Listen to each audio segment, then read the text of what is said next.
Optimalisasi pendapatan negara melalui sektor pajak di Kabupaten Alor mendapat perhatian serius dari Komisi Pemberantasan Korupsi KPK Republik Indonesia. Pada Jumat 25 Juni 2021, KPK didampingi oleh Badan Pendapatan Daerah Bapenda Kabupaten Alor melakukan sidak ke sejumlah objek pajak baik yang masih tertunggak maupun sudah membayar pajak. Dalam kunjungannya kali ini, KPK bahkan memasang baliho peringatan di lokasi objek pajak yang tertunggak. Kepala Badan Pendapatan Daerah Bapenda Kabupaten Alor, Terince Emma Bilehi SH, saat diwawancara menyampaikan bahwa ada sejumlah titik yang dipasang plang KPK, di antaranya pelabuhan penyeberangan feri, kantin nonce di tingkat 1, dan lokasi penumpukan material milik salah satu anggota DPRD Provinsi NTT asal Kabupaten Alor, Rocky Winario. Selain 3 titik ini, Mabilehi menyampaikan bahwa masih ada sejumlah titik lain yang ke depan akan dipasang plang KPK sebagai peringatan. Nah, terkait dengan optimalisasi pajak daerah, ini kemarin sudah kami paparkan dan kami juga paparkan terkait dengan sejumlah tunggakan piutang pajak.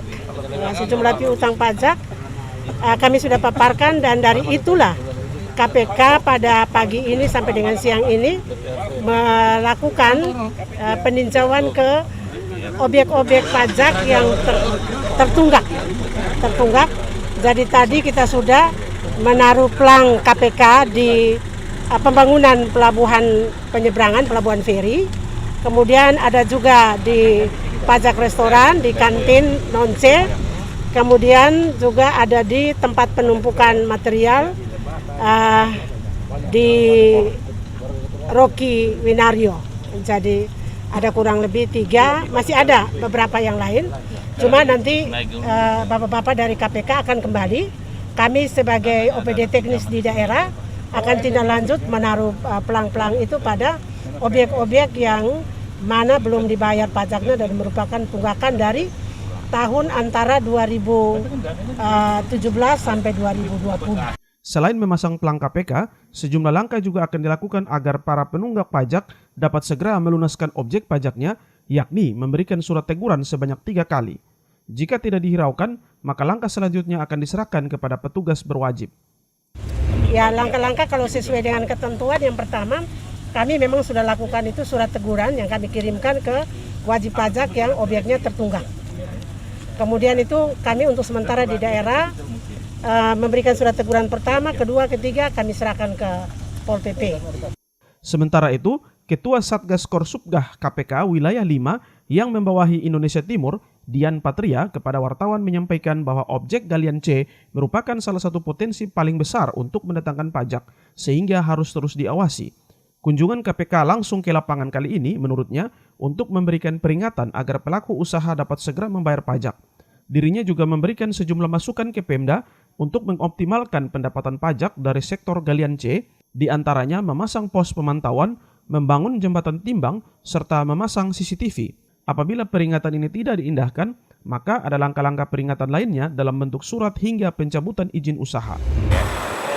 Kita memastikan semua bahan galian C, ya, dimanapun, termasuk di tempat penumpukan yang ada di sini, yang keluar dari sini mau dipakai sendiri atau apalagi buat proyek harus sudah bayar pajak galian C dulu, ya.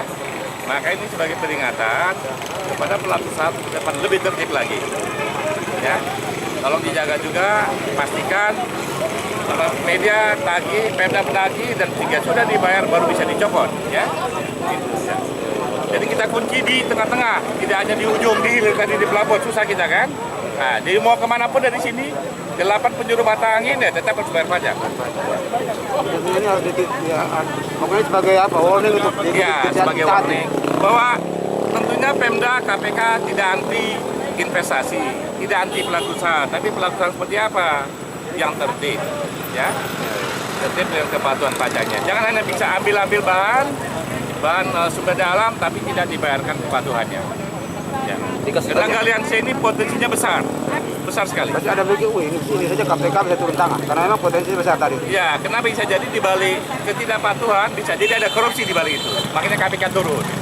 Tapi kami mendampingi, kami bukan di depan. Yang di depan tentunya dari Pemda.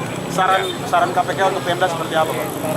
Kita beberapa tempat waktu itu misalkan ada portal dibangun, ya, atau di gunungnya bikin jembatan timbang. ya ada banyak cara, ya. Atau pasang CCTV, ya, diawasi.